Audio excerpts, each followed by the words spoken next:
I haven't paid attention to the news for 3 weeks, so I'm just going to read off the cue cards real quick to catch up on what I missed. Let's see here. Joe Biden dropped out of the presidential race. Oh, wow. He endorsed Vice President Kamala Harris. Cool, cool. Harris secured enough delegates to become the Democratic nominee. Biden got COVID. Trump claimed Biden never had COVID. It was just a ruse to drop out of the race. Republicans complained that Harris tried to ban plastic straws and called her a DEI hire. Trump called her Laughing Kamala, then Lying Kamala, then Kama Blah. Republicans called her the border czar, even though she wasn't, and that's not a thing. Trump said he might bomb Mexico. J.D. Vance became the first VP in decades to have a net negative favorability rating after he called Democrats childless cat ladies. Got slammed by Jennifer Aniston and was accused of a couch, which he did not do.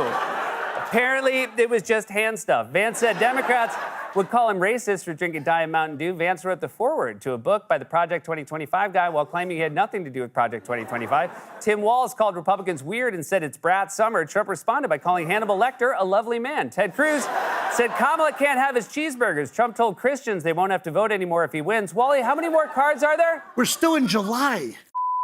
Me!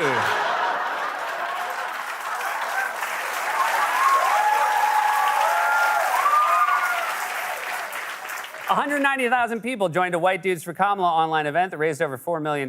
We found out Colin Jost is too fragile to be outdoors. A Fox News host said voting for a woman turns you into a woman. Closer look writer Sal Gentile threw out the first pitch at a Mets game, which isn't newsworthy and shouldn't be in here. Trump had a humiliating meltdown at the National Association of Black Journalists where he attacked the moderator, got laughed at by the audience, and claimed, among other things, that Harris happened to turn black, which is both racist and insane. Trump said VP candidates don't matter after everyone made fun of his VP candidate, congratulated Vladimir Putin on a prisoner swap that secured the release of American hostages. The Washington Post reported that Trump was investigated for allegedly taking $10 million from Egypt until it was shut down by his attorney general. Harris picked Tim Walz as a running mate. Walz joked about Vance's couch, which he did not do.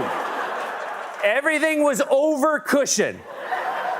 Republicans called Walz Tampon Tim, tried to swift boat him with lies about his service record, and said he was the Bernie Sanders of Congress, even though there is already a Bernie Sanders in Congress, famously named Bernie Sanders. Vance held a rally where the stage was so shoddy it looked like he was campaigning for Kamala.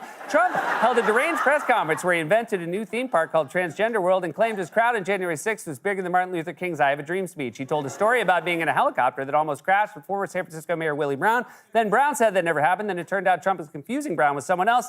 The Trump campaign got hacked. Harris overtook Trump in the polls. The New York Times called it the worst 3 weeks of Trump's campaign. Trump slinked back to Twitter for an interview with Elon Musk. He descended further into madness by claiming Kamala's crowd in Detroit was AI and that the people at the rally didn't actually exist. And on top of all that, a French pole vaulter knocked over the crossbar with his giant dong.